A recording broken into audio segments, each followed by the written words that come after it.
கிழக்கு நியூஸ் நேயர்களுக்கு வணக்கம். நான் பத்ரி சேஷாத்ரி. கடந்த இரு தினங்களில் சனி ஞாயிறு ஏகப்பட்ட விஷயங்கள் நடந்திருக்கின்றன. அதையெல்லாம் இன்றைக்கி எவ்வளோ தூரம் கவர் பண்ணுறதுன்னு பார்ப்போம். அதனால் முக்கியமான சில விஷயங்கள் மட்டும்தான் இன்றைக்கு. முதல்ல தமிழக வெற்றி கழகம் விஜயுடைய கட்சியில் விஜய் 234 தொகுதிகளுக்கும் வேட்பாளர்களை அறிவித்திருக்கிறார். அதுதான் மெயின் நியூஸ். அதை பார்த்துருவோம் இன்றைக்கி. இது தினமலர்லேருந்து இந்த செய்தி எடுத்திருக்கோம். நுங்கம்பாக்கத்தில் ஒரு தனியார் ஹோட்டலில் இந்த லிஸ்ட்டை கொடுத்துட்டு கொஞ்சமாக அவர் தன்னுடைய ஒரு தேர்தல் அறிக்கை, முழுமையான தேர்தல் அறிக்கைன்னு இல்லை, அவரே கொஞ்சம் படிச்சுட்டு இன்னும் நிறையா சரக்கு கையில் வச்சுருக்கோம், அதை அப்புறமா கொடுக்குறோம் அப்படின்னு சொல்லியிருந்தார். அதனால் தேர்தல் அறிக்கை முழுமையாக வந்ததுக்கு பிறகு அதை பற்றி பேசுவோம். முதல்ல வேட்பாளர்களுக்கு போயிடுவோம்.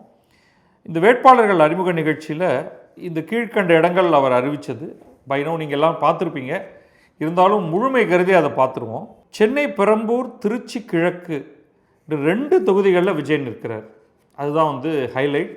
அவர் ஒரு தொகுதியில் நிற்கலை, 2 தொகுதியில் நிற்கிறாரு. சென்னையில் பெரம்பூர்லேயும் திருச்சியில் திருச்சி கிழக்கு இதில் போட்டியிடுறாரு. அடுத்ததாக தவேகாவுடைய பொதுச் செயலாளர் புசி ஆனந்த், அவர் தியாகராய நகர் டி நகரில் நிற்கிறாரு. பொதுச் செயலாளர், தேர்தல் மேலாண்மை பொதுச் செயலர் ஆதவ் அர்ஜுனா, அவர் வில்லிவாக்கம் தொகுதியில் அவர் போட்டியிடுறார் சென்னையில். நிர்வாகக்குழு ஒருங்கிணைப்பாளர் செங்கோட்டையன் அதிமுகவிலிருந்து வெளியே அனுப்பப்பட்டு அவர் விஜயோடு சேர்ந்தவர். அவருடைய தொகுதியான கோபிச்செட்டிப்பாளையத்தில் போட்டியிடுறாரு. ஆரம்ப காலத்திலிருந்து இப்பொழுது வரைக்கும், இந்த தேர்தலுக்கு முன்னால் வரைக்கும் அதிமுக சார்பாக மட்டுமே போட்டியிட்டவர், வேறு எந்த கட்சிக்கும் போனவர் இல்லை. முதல் முறையாக கோபிச்செட்டிப்பாளையத்தில் மற்றொரு கட்சியின் சார்பில் போட்டியிடுறார். கொள்கை பரப்பு பொதுச் செயலர் அருண்ராஜ், இவர் திருச்செங்கோடில் போட்டியிடுறாரு. இணை பொதுச் செயலர் நிர்மல்குமார், இவரும் பாஜகவிலிருந்து அதிமுகவுக்கு போய் அதிமுகவிலிருந்து இப்போ தாவேகா போனவர். அதற்கு முன்னாடி என்னென்ன கட்சிகள் இருந்தாருன்னு எனக்கு அவ்வளவாக தெரியாது. அவர் ரொம்ப முக்கியமாக திருப்பரங்குன்றம் தொகுதியில் போட்டியிடுறாரு. கட்சியின் பொருளாளர் வெங்கட்ரமணன் மயிலாப்பூர் தொகுதியில் போட்டியிடுறார். இதெல்லாம் சில முக்கியமான நபர்கள். இவர்களுடைய பெயர்களை நீங்கள் கேள்விப்பட்டிருக்கலாம். அடுத்ததாக செங்கோட்டையன் வந்தபொழுது அவரோடு கூட வந்தவர்கள், பன்னீர்செல்வம் ஓபிஎஸ் திமுகவில் சேர்றதுக்கு முன்னாடி ஓபிஎஸ் உடைய ஆதரவாளர்களாக இருந்து அதிமுகவிலிருந்து வெளியேற்றப்பட்டு எப்படியோ வச்சனாலும் வச்சுக்கோங்க, தாவேக்காவில் சேர்ந்தவங்கன்னு ஒரு சில பேர். அவங்க எங்கெங்கே போயிருக்காங்கன்னு பார்ப்போம், எங்கெங்கெல்லாம் போட்டிடுறாங்கன்னு. செங்கோட்டையன் ஆதரவாளர் சத்யபாமா திருப்பூர் வடக்கு, பன்னீர்செல்வம் ஆதரவாளர் ஜேசிடி பிரபாகர் ஆயிரம் விளக்கு, கூப்ப கிருஷ்ணன் லால்குடி, இவங்க போட்டியிடக்கூடிய இடங்கள். அதுக்கப்புறமா அதிமுகவிலிருந்து வந்த விஎஸ் பாபு கொளத்தூரில் முதல்வர் ஸ்டாலினை எதிர்த்து போட்டியிடுகிறார். கடந்த சில நாட்களுக்கு முன்பு காங்கிரஸிலிருந்து நீக்கப்பட்ட டி செல்வம் துணை முதல்வர் உதயநிதியின் சேப்பாக்கம் தொகுதியில் போட்டியிடுகிறார். அதிமுக பொதுச் செயலாளர் பழனிசாமிக்கு எதிராக எடப்பாடியில் அருண்குமார் அப்படிங்கிறவர் போட்டியிடுறாரு. கடந்த சில மாதங்களுக்கு முன்பு அதிமுகவிலிருந்து விலகிய தொழிலதிபர் RS முருகன் திமுகவில் சேர்ந்தாராம். அங்கே அவர் திருநெல்வேலி தொகுதி தனக்கு கிடைக்கும்னு எதிர்பார்த்தார், அவருக்கு கொடுக்கப்படலை. உடனே டக்குன்னு அவர் அவரை பொறுத்த வரைக்கும் தேர்தலில் நிற்கணும் அப்படிங்கிறது அவருடைய ஆசை போல இருக்குது. ஸோ நேற்று காலையில் தவேகாவில் சேர்ந்து அவருக்கு அந்த திருநெல்வேலி தொகுதி கொடுக்கப்பட்டிருக்கிறது. திருவண்ணாமலை மாவட்ட அதிமுக செயலராக இருந்த தூசி மோகன் சீட்டு கிடைக்கல அப்படிங்கிறதுனால நேற்றைக்கு காலையில் தவேகாவில் சேர்ந்தார். அவருக்கு செய்யாறு தொகுதி ஒதுக்கப்பட்டுள்ளது.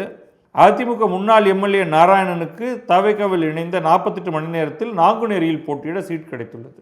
ஸோ இப்போ என்னென்னா திமுக, அதிமுக, காங்கிரஸ், பாஜக இது வரைக்கும் அப்படி யாரும் செய்யலை இது வரைக்கும் நினைக்கிறேன்.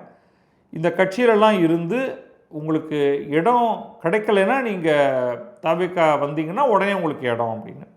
இதை நான் ரொம்ப கிரிட்டிசைஸ் பண்ண மாட்டேன், அதை பற்றி பேசுவோம். நம்ம அதிமுகவை சேர்ந்த முன்னாள் சபாநாயகர் தனபால், அவருடைய மகன் கடந்த மாதம் தவேகாவில் இணைந்தார். அவருக்கு ராசிபுரம் தொகுதி ஒதுக்கப்பட்டுள்ளது. ஆனால் அதே சமயம் தவேகாவுடைய மாவட்ட செயலாளர்கள் 62 பேருக்கு விஜய் வாய்ப்பு அளிக்கவில்லை. ஸோ மொத்தமாக 106 பேர் வெளியிலிருந்து வந்தவர்கள். அதில் பலர் கடந்த 2-3 நாட்களில் சேர்ந்தவங்க, இன்னும் ஒரு சில பேர் மேபி இன்னும் 1 மாதம் 2 மாதம் 3 மாதம் அப்படின்னு அதுக்குள்ளே இருந்தவங்க கூட. அவர் ரொம்ப எமோஷனலான ஒரு சீனில் அவருடைய கார் டிரைவரான ராஜேந்திரனின் மகன் சபரிநாதன் அப்படிங்கிறவருக்கு விருகம்பாக்கம் தொகுதியை ஒதுக்கியிருக்கார். ஸோ சாமானியர்கள் பலருக்கும் கிடச்சிருக்கு. இதே நேரத்தில் வந்து இந்த இந்த இவங்க எல்லாரையும் அறிமுகப்படுத்திட்டு விஜய் என்ன சொன்னார்னா, இந்த வேட்பாளர்களை நானே நேர்காணல் நடத்தி பார்த்து பார்த்து தேர்வு செய்தேன் அப்படின்னு சொல்கிறாரு. அதை வந்து அதெல்லாம் வந்து நம்ம சாய்ஸில் விட்டுறணும். ரொம்ப ட்ரில் பண்ணி அவர் ரொம்ப தொல்லை பண்ணக்கூடாது. இதில் அப்படி என்ன நேர்காணல் நடத்தி பார்த்து பார்த்து தேர்வு செய்கிறதுக்கு இருக்குது? அப்படி ஒன்றும் இல்லை. நேற்றுக்கு வந்தவர் இன்றைக்கி வந்தவரெல்லாம் என்ன நேர்காணல் பண்ணியிருப்பார்? இதே சமயத்தில் வந்து விஜய்க்கு தெரியாமலேயே பட்டியல் தயாராகி இருக்கிறது என கேவி குப்பம் தொகுதியைச் சேர்ந்த தவேக நிர்வாகிகள் ஹோட்டல் வாசலில் அமர்ந்து போராட்டம் நடத்தினர். போராட்டம் எங்கே பார்த்தாலும் நடக்குது. அதிமுக, திமுக, வெவ்வேறு கட்சிகளில் பாரதிய ஜனதாலெலாம் அடுத்து குடும்பிப்பிடி சண்டை தான் நடந்துகிட்டு இருக்காங்க. அதை பற்றி நம்ம விரிவாக பேசுவோம். அவங்க வேட்பாளர்களை அறிவிச்சிருட்டோம், அதன் பிறகு பேசுவோம். காங்கிரஸ் இருக்கவே இருக்குது, அது ஒரு ஃபைனல். அது ஏற்கனவே லிஸ்ட்டு வர்றதுக்கு முன்னாடியே ஜோதிமணி இப்படியெல்லாம் போனால் காங்கிரஸ் கட்சி உருப்படாது அப்படின்லாம் வந்து ஒரு சாபம்லாம் கொடுத்துருந்தாரு. ஸோ அது எல்லாத்தையும் முழுமையாக நம்ம பிறகு பார்ப்போம். இது எல்லா கட்சியிலையும் நடக்கிறது தான். ஸோ ஒரு ஸ்டாட்டிஸ்டிக்ஸ் கம்பைன்டு நமக்கு இருக்குது. இந்த தேர்தலில் போட்டியிடுவதற்கு 23 பெண்களுக்கு மட்டும்தான் இடம் கொடுத்துருக்காரு விஜய். ஸோ இந்த இடத்துல தான் நம்ம வந்து நாம் தமிழர் சீமானை வந்து மிகவும் பாராட்டணும். 50% அங்கே பெண்கள். ஸோ இங்கே அவர் வந்து வெறும் 23 பெண்கள். 23 பெண்கள் அப்படின்னா 10%. 234 தொகுதிக்கு 23 பேர் பெண்கள். அப்புறம் 11 இஸ்லாமியர்கள், 11 கிறிஸ்தவர்களுக்கு விஜய் வாய்ப்பளித்திருக்கிறார். இதில் வந்து கிறிஸ்தவர்களுக்கு அதிகமான இடங்கள் கிடைத்திருக்கலாம்னு நான் நினச்சேன். அப்படி இல்லை, வெறும் 11 இடங்கள் தான். ரஃப்லி அவங்களுடைய பாப்புலேஷன் 5% இஸ்லாமியர், கிறிஸ்தவர்கள், அந்த ரேஞ்சில் தான் கொடுத்துருக்காரு. இதை கொடுத்துட்டு இவர் வந்து எல்லாரையும் அறிமுகப்படுத்திட்டு அவர் ஒரு ஸ்பீச் ஒன்று கொடுத்தாரு. ஃபஸ்ட்டு 2 பார்ட்டாக அதை பிரிச்சுக்கலாம். ஒன்று வந்து இந்த வேட்பாளர்களை பற்றி பேசினது. அதுக்கு முன்னாடி இந்த வேட்பாளர்கள் எல்லாரையும் நிற்க வச்சு அவங்க எல்லாரும் வந்து ஒரு உறுதிமொழி எடுத்துக்கிட்டாங்க. அதுக்கு பிறகு அவர் வந்து இந்த மற்ற கட்சிகள் எல்லாத்தையும் திட்டி தனக்கும் திமுகவுக்கும் தான் போட்டி அப்படிங்கிறத சொல்கிறாரு. அதுக்கப்புறமாக சில தேர்தல் வாக்குறுதிகளை தராரு. அதுலேயும் 1, 2, 3 மட்டும் பார்ப்போம். பிறகு அவங்க வந்து முழுமையான தேர்தல் அறிக்கை வரும்பொழுது அதை நம்ம தனியான ஒரு வீடியோவாக பண்ணுவோம். இங்கேயும் நிறைய அந்த எதுகை மோனையெல்லாம் நல்லா அழகாக பயன்படுத்தியிருக்காங்க. அந்த இடத்துலலாம் நிறுத்தி அழகாக படித்தார். எல்லாமே பார்த்து தான் படித்தார். பைதவே இது வேட்பாளர்களை அறிமுகப்படுத்தும் கூட்டம் அல்ல, மக்களுக்கான காப்பாளர்களை அறிமுகப்படுத்தும் கூட்டம். வேட்பாளர், காப்பாளர். நமது வேட்பாளர்கள் சாதாரண பின்புலத்தில் இருந்து வந்தவர்கள் என சொல்லுவார்கள். மக்களுடன் நிற்கும் வேட்பாளர்களை நான் தேர்ந்தெடுத்து உங்கள் முன் அறிமுகப்படுத்துகிறேன். அவர்களை எம்எல்ஏ ஆக்க வேண்டியது உங்கள் பொறுப்பு. இந்த தேர்தல் இருமுனை போட்டி மட்டும்தான் அப்படிங்கிறாரு. மக்கள் கூட்டணியான நமக்கும் ஸ்டாலின் கூட்டணிக்கும் இடையேதான் போட்டி. உடைந்த கண்ணாடியை ஒட்ட வைத்தது போல், கிழிந்த துணியை தைத்து வைத்தது போல். இதெல்லாம் வந்து நமக்கு ஃபேவரட்டான ஸ்பீச் ரைட்டர் தான் இதெல்லாம் எழுதியிருக்காரு. திமுக கூட்டணி ஒரு ஒட்டு போட்ட கூட்டணி. அது இன்னும் கூட சொல்லியிருக்கலாம், அது ஒட்டு போட்ட கூட்டணி, நம்மளோடது நீங்கள் ஓட்டு போட போகிற கூட்டணி அப்படின்னு சொல்லியிருந்தால் ஒன்று நல்லா இருக்கும். மிஸ் பண்ணிட்டாங்க. ஹலோ, நோட் பண்ணிக்கங்க சார், அதை அடுத்ததில் கொடுத்துருங்க. அதை எனவே உங்கள் வாக்குகளை சிந்தாமல் சிதறாமல் விசில் சின்னத்தில் வாக்களிப்பீர். இது பாமரர்களுக்கும் அதிகார வர்க்கத்துக்கு சேவகம் செய்யும் அடிமைகளுக்கும் நடக்கும் தேர்தல். இந்த பாமரன் அப்படிங்கிற வார்த்தை வந்து அதற்கு கொஞ்சம் அர்த்தத்துலேயும் நிறையா மாற்றம் வந்துருச்சு. இதே இது வந்து ஹிந்தியில் ஆம் ஆத்மி அப்படின்னு சொல்லுவாங்க. ஹிந்தியில் வந்து ஆம் காஸ் அப்படின்னு 2 வார்த்தை சொல்லுவாங்க. ஆம் அப்படின்னா சாதாரண மக்கள், தேர் நாட் ஸ்பெஷல். காஸ் அப்படின்னா ஸ்பெஷல். ஸோ சாதாரண மனிதன் அசாதாரணமான சாதனையால் இல்லை, ஸ்டேட்டஸ், ஹை ஸ்டேட்டஸில் இருக்கிற மனிதன்.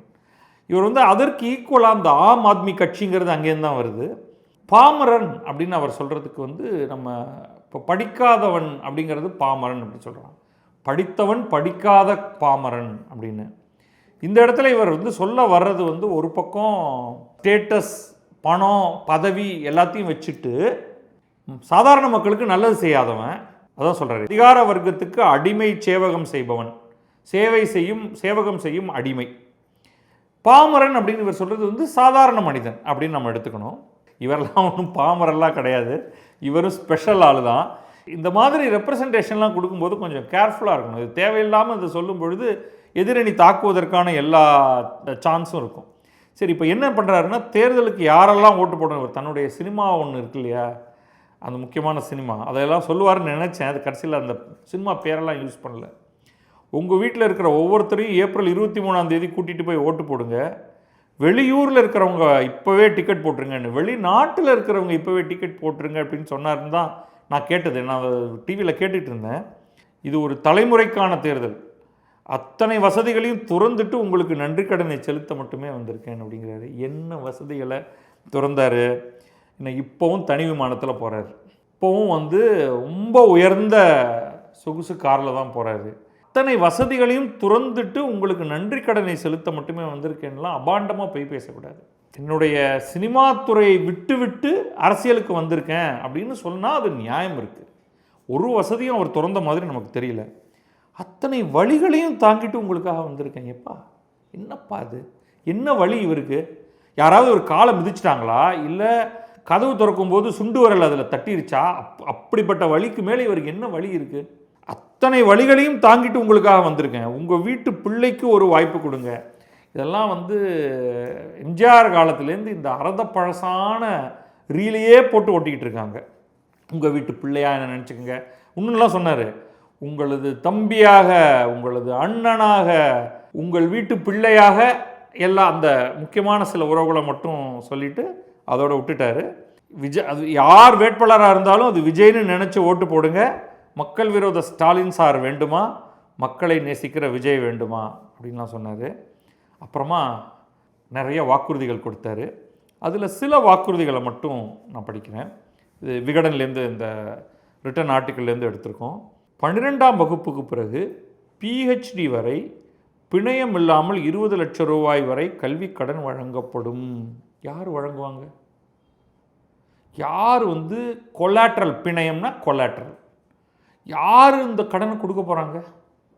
இந்த கடனை கொடுக்கும் இடத்தில் நம்ம தலைவர் விஜய் இல்லை.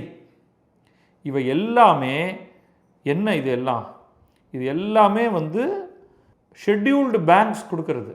ஸ்டேட் பேங்க் ஆஃப் இந்தியாவும் இந்தியன் பேங்க்கும் IOBயும் இந்த போன்ற நிறுவனங்கள் கொடுப்பது. அங்கே போய் விஜய் சொல்லிட்டாரு அப்படின்ட்டுலாம் அவங்க மாற்ற மாட்டாங்க. ஸோ இவருக்கு இதில் ஒரு லோக்கஸ் ஸ்டாண்டையே கிடையாது. அவர் அங்கே இல்லை. ஸோ அதனால் அவர் இந்த மாதிரிலாம் ப்ராமிஸ்லாம் அவர் கொடுக்க முடியாது.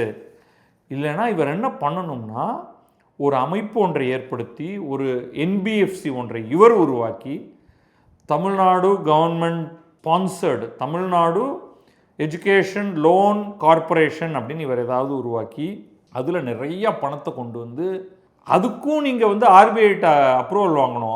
RBI அதுக்கு பர்மிஷன் கொடுக்கலாம். நீங்கள் கேட்டிங்கன்னா, சரிப்பா அவங்க யாரும் திருப்பி கட்டலைன்னா என்ன பண்ணுவீங்க? அதை நாங்கள் இப்படி பண்ணிக்கிறோம் அப்படி பண்ணிக்கிறோம் நீங்கள் சொல்லணும். நீங்கள் ஒரு NBFCயாக ரெஜிஸ்டர் ஆக்கி பண்ணணும் இதெல்லாம். அப்புறமா அனைத்து மாநில அரசு பணிகளுக்கும் ஒரு நிலையான ஆட்சேர்ப்பு அட்டவணை, இதெல்லாம் ஒரு பெரிய விஷயம் கிடையாது. அப்புறம் பாருங்கள், 29 வயதுக்கு மேல் வேலைவாய்ப்பு இல்லாத டிகிரி முடித்த இளைஞர்களுக்கு 4000 ரூபாயும், பாலிடெக்னிக் முடித்த இளைஞர்களுக்கு மாதம் 2000 ரூபாயும் இளைஞர் நல நிதியாக வழங்கப்படும். அது வேலை இல்லாதவர்களுக்கு மாதம் நிதி கொடுக்குறாரு. For how long? இது அன்லிமிட்டடா? இப்போ 29 வயதுக்கு மேல் வேலைவாய்ப்பு இல்லாதவர்கள், அவர்களுக்கு 30 வயது, 40 வயது, 50 வயது, 60 வயது, 70 வயது, இப்படி போயிட்டே இருப்பீங்களா? அவர்கள் சாகும் வரை கொடுப்பீர்களா? இது என்ன கணக்கு இது? சரி, அப்போ 10வது 12வது படித்தவர்களுக்கு இது டிகிரி முடித்தவர்களுக்கும் பாலிடெக்னிக் முடித்தவர்களுக்கும், மற்றவர்களுக்கு. ஸோ இங்கேருந்தான் ஆரம்பிக்குது. சும்மா ஆதவர்ஜுனா சொல்லியிருப்பார், தலைவா நம்ம ஆளுங்க எல்லாருமே இளைஞன் ஓட்டு போடணும் அப்படின்னா அவனுக்கு நீங்கள் நம்ம ஏதாவது ஒன்று டேங்கிள் பண்ணணும். எல்லாம் வீட்டில் இருக்கக்கூடிய பெண்மணிகளுக்கு அப்படின்னு கொடுத்துக்கிட்டு இருக்காங்க. நம்ம இளைஞர்களுக்கு ஏதாவது போடுவோம். சரி போட்டுருவோம். உனக்கு வேலை கிடைக்கலன்னா தம்பி நான் கொடுக்குறேன்டா பணம் உனக்கு அப்படின்னு. இதெல்லாம் வாய்ப்பே இல்லைங்க. இது எப்படி இதை how to you define this? இதோடைய பட்ஜெட்ரி டிஃபிசிட் இதனால் என்ன ஆகும்? எவ்வளவுன்னு பட்ஜெட்டில் ஒதுக்குவீங்க? எப்படி இவர் வேலை பார்க்குறாரா இல்லையான்னு கண்டுபிடிப்பீங்க? அவர் பதிவு செய்கிறாரு, அப்புறம் சொந்தமாக ஒரு தொழில் பண்ணுறாருன்னா உங்களுக்கு எப்படி நீங்கள் கண்டுபிடிப்பீங்க? என்ன கிராஸ் கார்குலேட் பண்ணுவீங்க? கொஞ்சம் காமெடியாக இல்லையா அது? ஆண்டுதோறும் 5 லட்சம் இன்டர்ன் பணிகளை வழங்க அரசு தனியார் தொழில் நிறுவனங்கள் கூட்டாக இயங்கும்.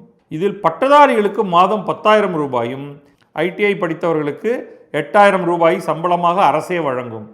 எத்தனை நாளைக்கு? ஏற்கனவே ஒரு திட்டம் ஒன்று இருக்குது. இது இந்த அப்ரெண்டிஸ் திட்டம் அப்படிங்கிற மாதிரி மத்திய அரசு கொடுத்துருக்கு. இது ஒரு ஆண்டுக்கு இந்த மாதிரியான ஒரு ப்ராசஸ் இருக்குது. நிறுவனம் முதல்ல கொடுக்கணும், அதுக்கப்புறமா நிறுவனம் அப்ளை பண்ணணும். இதுக்கு ஒரு கம்ப்ளீட் ப்ராசஸ் இருக்குது.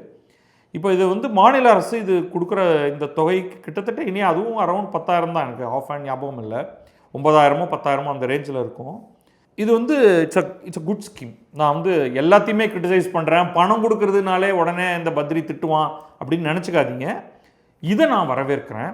பட் இது வந்து கொஞ்சம் டைம் லிமிட்டடாகவும் ஒரு கிளாரிட்டியோடையும் 1 ஆண்டு இந்த மாதிரி ஒரு ட்ரைனிங் கொடுக்கறதுக்கு அரசு வந்து அரசு என்ன சொல்லணும்னா, நான் 10,000 ரூபா தரேன், அந்த நிறுவனம் இவர்களை வேலைக்கு எடுத்துக்கொள்ளக்கூடிய நிறுவனம் ஒரு 5,000 ரூபாயாவது தரணும்.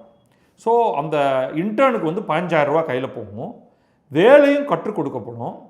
அந்த வேலையை கற்றுக்கிட்டாங்கன்னா அவங்க வந்து வெளியில் போய் எங்கே வேண்டுமானாலும் வேலை பார்க்கலாம், அல்லது சுயமாக ஒரு தொழில் தொடங்கலாம். அப்படிங்கிறது வந்து இது ஒரு ரொம்ப நல்ல ஒரு திட்டம். இதற்கு பணம் செலவு பண்ணுறது எவ்வளோ பண்ணாலும் தகும் அப்படிங்கிறது என்னுடைய கருத்து. நேர்மையான தொழில் முனைவோரை உருவாக்கும் வகையில் 25 லட்சம் ரூபாய் அளவுக்கு பிணையில்லா கடன் வழங்கப்படும். இதில் வந்து எனக்கு ஒரு சில கருத்துக்கள் இருக்குது. இது வந்து மத்திய அரசுக்கிட்ட ஒரு திட்டம் ஒன்று இருக்குது, CGTMSE அப்படின்னு ஒரு திட்டம் இருக்குது. அது வந்து கிரெடிட் கேரண்டிக்கான ஒரு ஃபண்ட் அது. ஸோ அது இப்போ நமக்கு இந்த நேரத்தில் அதை பற்றி விளக்கி பேசுறது கஷ்டம். ஸோ இந்த இதில் இந்த 25 லட்சம் ரூபாய் பிணையில்லா கடனை நீங்கள் மாநில அரசாக தமிழக அரசாக கொடுத்தீங்கன்னா திருப்பி போண்டி ஆகிடுவீங்க. You are not geared for it. இந்த பணத்தை கொடுத்து பணத்தை திரும்பி வாங்குறது கஷ்டம். மாறாக நீங்கள் இந்த CGTMSE போன்ற ஒரு திட்டம் நீங்கள் என்ன பண்ணுங்கள், வங்கிகள் கடன் கொடுக்கும். இன்கேஸ் அந்த கடனை கட்ட முடியாத நிலைக்கு இந்த நிறுவனம் போய்விட்டதென்றால் அந்த கடனை கட்டுவதற்கான ஒரு தொகை நிதியம் நீங்கள் உருவாக்கினால் போதும். ஏன்னா பெரும்பாலும் 90% மேற்பட்டவர்கள் கடனை திருப்பி கொடுத்து விடுவார்கள். சரியான கம்பெனி நீங்கள் அதை வந்து அதுக்கான தேர்வு அப்படிங்கிறத இந்த இன்வெஸ்ட்மெண்ட் இன்ஸ்டிடியூஷன், அது ஒரு வங்கியாக இருக்கலாம், அல்லது சில தேர்ந்தெடுக்கப்பட்ட NBFCயாக இருக்கலாம், அவர்கள்ட்ட விட்டுடுங்க, அவங்க வந்து அதை பண்ணிடுவாங்க. பட் அதில் ஃபெயில் ஆகிற நிறுவனம், அதில் கட்ட முடியாத நிறுவனம், அதோடைய பணத்தை மட்டும் எவ்வளோ பாக்கி இருக்கோ அதை மட்டும் கட்டினால் போதும் அப்படிங்கிற மாதிரி பிணையில்லா கடன். இது வந்து ரொம்ப நல்ல ஸ்கீம். எகெயின் டிக் டிக் 2 டிக்கு போட்டிருக்கேங்க. பற்றி டீட்டெயில்டாக அது வரும்பொழுது நம்ம பேசுவோம். அடுத்து 2 டிக்கு போட்டோம் இல்லையா, உடனே தாக்குதலுக்கு வந்துட்டார் நம்மால். இது வந்து ஏற்கனவே எல்லாமே அந்த நாம் தமிழர் ஆரம்பித்து வச்ச கொடூரமான ஒரு ஐடியாவுடைய எக்ஸ்டென்ஷன். அது எடப்பாடி பழனிசாமி அவர்கள் வழியாக இப்பொழுது விஜய்க்கு வந்துருச்சு. வேலை வாய்ப்பில் நம் இளைஞர்களுக்கே முன்னுரிமை. யாரா உன் இளைஞருக்கு கொடுக்காம இருக்கான்? தனியார் நிறுவனங்களில் 75% தமிழர்களை பணியமர்த்தும் நிறுவனங்களுக்கு என்னவோ வந்து கஷ்டப்பட்டு தமிழனை வேலைக்கு எடுத்துக்கக்கூடாதுன்னு சொல்லிட்டு அஸ்ஸாமுக்கு போய் ஆளை கூப்பிட்டு வர்ற மாதிரி அப்படியெல்லாம் கிடையவே கிடையாது. இங்கே ஆள் இல்லைன்ட்டு அவன் தெருவாக போய் இன்றைக்கு வந்து தமிழ்நாட்டில் இருக்கக்கூடிய தொழில் முனைவோர்கள் இங்கே ஆள் கிடைக்கவில்லை என்பதற்காக ஊராக போய் தேடி தேடி அழைத்து கொண்டு வந்து தங்களுடைய வேலைகளை செய்து கொண்டிருக்கிறார்கள். யாருக்காவது தேவையா? அவன் இந்த ஊர்க்காரன், தமிழில் பேசக்கூடியவன், அவன் மட்டும் அவைலபிள் வரேன் வேலைக்கு அப்படின்னா எடுத்து வச்சுக்கிட்டு அவங்கள வச்சுக்கிட்டு வேலை செய்கிறது ஈஸி. மாறாக எங்கேயோ போய் அவனை ஹேண்டில் பண்ணுறதுக்காக 4 பேரை ஹிந்தியும் பெங்காலிலையும் பேசுகிறதுக்கு வச்சுக்கிட்டு இதை வந்து என்னவோ வந்து இங்கே இருக்கிறவங்க எல்லாரும் ஏதோ சொந்த மண்ணின் மக்களுக்கு வந்து வேலை செய்ய கொடுக்காம ஏமாற்றணுன்ட்டு பண்ணுற மாதிரி அப்படியெல்லாம் கிடையவே கிடையாது. 75% தமிழர்களை பணியமர்த்தக்கூடிய நிறுவனங்களுக்கு மாநில GSTயில் 2.5% மானியம் வழங்கப்படும். இதெல்லாம் தேவையே இல்லை, யாரும் உங்கள்கிட்ட கேட்கவும் இல்லை. அதாவது இல்லாத ஒரு ப்ராப்ளத்தை இருக்கிற ப்ராப்ளமாக நினச்சிக்கிட்டு அதை சால்வ் பண்ணணுன்ட்டு கட்சியாக தீர்மானம் போட்டு வரீங்க. இன வெறுப்பு மென்டாலிட்டி இந்த இடத்துல அது மொழி வெறுப்பாக மாறுது. நம்ம சுற்றி இருக்கக்கூடிய பிற மொழி பேசக்கூடிய மாநிலங்களில் இருந்தெல்லாம் மக்கள் கூட்டமாக சாரியாக படையெடுத்து தமிழகத்துக்குள் வந்து வேலைகளை எல்லாம் லவட்டி கொண்டு போவது போல எழுதுவது ஒரு மகா மட்டமான ஒரு கருத்து. அதுக்கப்புறம் வந்து ஒவ்வொரு கிராம ஊராட்சியிலும் முதல்வர் மக்கள் சேவை நண்பர் திட்டம் தொடங்கப்படும். இதன் மூலம் 5 லட்சம் இளைஞர்களுக்கு உள்ளூரிலேயே வேலை வாய்ப்பு வழங்கப்படும். முதல்ல நம்ம வந்து தப்பாக, அதாவது இந்த அரசியல்வாதிகளுக்கு கிரவுண்ட் ரியாலிட்டிஸுங்கிறது சுத்தமாக புரியல அப்படிங்கிறது இதுலேருந்து தெரியுது. தமிழகத்தில் இன்றைக்கு வேலைகள் இல்லை என்று யாராவது உங்கள்கிட்ட சொன்னாங்களா? தமிழகம் எக்ஸஸாக வேலையை ப்ரொடியூஸ் பண்ணிகிட்ருக்குங்க. வேலையில்லா திண்டாட்டம் எல்லாம் நம்மள்கிட்ட கிடையாது. நம்மக்கிட்ட 2 ப்ராப்ளம் இருக்குது. ஒன்று வந்து உருவாக்கப்படும் வேலைகளுக்கு ஏற்ற டேலண்ட் இல்லை. அதாவது நீங்கள் வந்து யாராவது ஒருத்தனை கொண்டு போய் பொம்மை மாதிரி கொண்டு போய் நிறுத்தி, ஐயா இவருக்கு வேலை இல்லை, உங்கள்கிட்ட வேலை இருக்குது, இவரை எடுத்துங்கன்னு சொல்ல முடியாது. ஏன்னா எனக்கு அக்கௌண்டிங் வேலை வேணும்னா அவருக்கு கொஞ்சமாவது அக்கௌண்டிங் தெரிஞ்சிருக்கணும். அக்கௌண்டிங் தெரியாதவர் தூக்கி நான் அக்கௌண்டிங் வேலையில் வைத்துக்கொள்ள முடியாது. So it's a skill gap. இந்த ஸ்கில் கேப்பை அட்ரஸ் பண்ணணும்னா நீங்கள் அவங்களுக்கு பயிற்சி தந்தால் போதுமானது. அதில் இன்டர்ன்ஷிப், அப்ரெண்டிஸ்ஷிப், நீங்கள் என்ன பேர் வேணாலும் சொல்லிக் கொடுங்க. அல்லது இந்த இளைஞர்கள் ஏதோ ஒன்றை கற்றுக்கொள்வதற்கு நீங்கள் மானியம் கொடுங்கள், இலவசமாக அமைப்புகளை ஏற்படுத்தி சொல்லிக் கொடுங்கள். அப்போ நீங்கள் அந்த ஸ்கில் கேப்பை நிறுத்திடுறீங்க. அது பிரச்சனை ஒன்று. ரெண்டாவது பிரச்சனை ஆட்டிடியூடு கேப். ஒரு இடத்துல போய் வேலை பார்க்கணுன்னா நீங்கள் அங்கே போய் 8 மணி நேரம் உட்காந்து வேலையை செய்யணும். எனக்கு அதெல்லாம் இன்ட்ரெஸ்ட் இல்லை அப்படின்னு சொல்கிற ஜென்சியை நீங்கள் ஒன்றும் பண்ண முடியாது. வேலை செய்கிறதுனா ஒரு இடத்துல போய் உட்காரணுங்க. அவங்க சொல்கிற அந்த இடத்துல யாரோ ஒருத்தர், ஒரு சூப்பர்வைசர் ஒருத்தர் இருப்பார், அவர் சொல்கிறத நீங்கள் செய்யணும், கற்றுக்கணும். நீங்கள் சரியாக செய்யலைன்னா 1-2 நல்ல வார்த்தைகள் திட்டா விழும், கேட்டுக்கணும். அப்படி தான் கற்றுக்கணும் எல்லாருமே. அவன் என்னை திட்டிவிட்டான், நான் இனிமேல் வேலைக்கு போக முடியாது போ அப்படின்னு சொன்னால் உடனே அப்பா நான் உனக்கு மாதம் 10,000 ரூபாய் நீ வேலையில்லாமல் இருக்கிறாய் தருவேன் அப்படின்னு சொன்னால் நீங்கள் சோம்பேறிகளை மட்டும்தான் வளர்ப்பீர்கள். அந்த சமயத்தில் இங்கே இருக்கிறவன் என்ன பண்ணுவான்? அவன் ஊரில் கிடைச்ச ஆளுகளை போய் வெஸ்ட் பெங்காலில், ஒடிசாலேருந்து, எங்கேருந்து, உத்தரப்பிரதேசத்துலேருந்து, உத்தராகண்ட்லேருந்து, பீகார்லேருந்து எங்கே ஆள் கிடைக்கிறாங்களோ கூப்பிட்டு வந்து வேலைக்கு வச்சுப்பான். இது ஆட்டிடியூட் பிரச்சனை. மூன்றாவது சேலரி கேப். வேலை கிடைக்குதுங்க, ஆனால் வந்து எனக்கு வந்து 7,000 ரூபா தான் தராங்க, 15,000 ரூபா தான் தராங்க, 13,000 ரூபா தான் தராங்க அப்படிங்கிறது. ஏன்னா அந்த சம்பளத்தில் இப்போ நீங்கள் வந்து ஒரு ஏதோ திண்டுக்கல்லில் இருக்கீங்க, சென்னையில் வந்து வேலை பார்க்கணும்.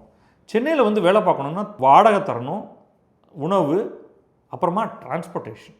இந்த பிரச்சனையிலேயே உங்கள் கையில் இருக்கிற காசெல்லாம் காலியாகி நீங்கள் வீட்டுக்கு எழுதி எனக்கு வந்து மாதம் 25,000 ரூபாய் செலவாகிறது, எனக்கு 19,000 ரூபாய் தான் பிடித்தம் போக கையில் வருகிறது, எனவே மாதம் 6,000 ரூபாய் அனுப்புங்கள்னு குடும்பத்தில் கேட்குறீங்க. அப்போ அது வெரி அன்ஃபேர். ஸோ சம்பளம் என்பது ஒரு நபர் குறைந்தபட்சம் எந்த ஊரில் இருக்கிறாரோ அந்த ஊரில் அவர் தன் வாழ்க்கையை நடத்தி கொள்ளும் அளவுக்கு இருக்கணும். இதுதான் மினிமம் வேஜ் அப்படிங்கிற ஒரு கான்செப்ட். ஸோ நம்ம இந்த மினிமம் வேஜுங்கிறத நம்ம ரீலுக் பண்ண வேண்டியிருக்கும். அல்லது அதற்கு ஏதாவது சப்சிடி கொடுக்க முடியுமா அப்படின்னு பார்க்கணும். இப்போ உதாரணத்துக்கு யூத் ஹாஸ்டல்ஸ், இந்த நம்ம வந்து பேயிங் கெஸ்ட் அகாமடேஷன் அப்படிங்கிற மாதிரி சொல்கிறோம் இல்லையா. இளைஞர்கள், ஆண் பெண் எல்லாருமே அவரவர்கள் வேலை தேடி சென்னைக்கு வரும்பொழுது, இங்கே ரொம்ப காஸ்ட்லியான ஒரு இடமாக இருக்கும் பொழுது, அவர்களுக்கு மலிவு விலையில் தங்குவதற்கும் சாப்பிடுவதற்கும் ஏதேனும் நீங்கள் உதவி செய்தீர்கள் என்றால் அவங்க பணத்தை சேர்க்க முடியும். பணத்தை சேர்க்க ஆரம்பிச்சிட்டாங்கனாலே அவங்க முதல் 2 வருடங்களுக்கு பிறகு அவர்களுக்கு இன்னும் நல்ல வேலை கிடைக்கும், இன்னும் நல்ல சம்பளம் கிடைக்கும், அவங்க மேலே மேலே போக முடியும். இதை பற்றியெல்லாம் ஒழுங்காக ஆர்கனைஸ் பண்ணிக்காமல் அடுத்து என்னென்னவோ சொல்கிறீங்க. அப்புறம் உள்ளூரிலேயே வேலைவாய்ப்பு. உள்ளூரில் வேலைவாய்ப்புக்கு நீங்கள் ஏதோ 1-2 இந்த முதல்வர் மக்கள் சேவை நண்பர் திட்டம் அப்படின்னா ஒரு சின்ன ஊரில் எவ்வளோ பேர் வைப்பீங்க? ஒருத்தர் 2 பேர், அதுக்கு மேலே தேவை இருக்காது. ஆனால் உள்ளூரிலேயே வேலைவாய்ப்பு கிடைக்கணும்னா பெரும் நிறுவனங்கள் அல்லது மிடில் சைஸ் நிறுவனங்கள் அந்தந்த ஊரில் போய் தொழிலை தொடங்க வேண்டும்.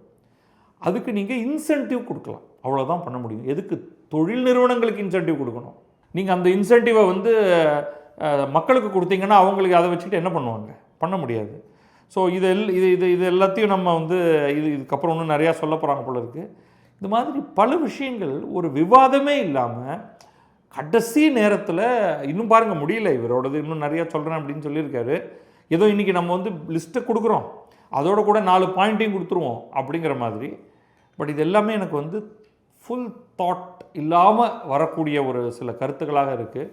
இது வந்து ஆனால் ஒன்று சொல்லணும், டிஎம்கே ஏடிஎம்கேயோடு ஒப்பிடும் பொழுது இவர் வந்து வேறு சில திட்டங்களை கொஞ்சம் புதுமையாக சில திட்டங்களை முன்வைக்கிற மாதிரி தெரியதாக இருக்குது. பட் இதை வந்து நம்ம விரிவாக பின்னாடி பார்ப்போம். ஃபஸ்ட்டு பெரிய இதுவாக என்னென்னா 2 இடத்தில் விஜய் நிற்கிறார், ஒரு இடத்திலாவது வெல்வாரா அப்படிங்கிறதான் பார்க்கப்பட வேண்டிய ஒன்று. நன்றி, வணக்கம். நான் பத்ரி சேஷாத்ரி. இது கிழக்கு நியூஸ்.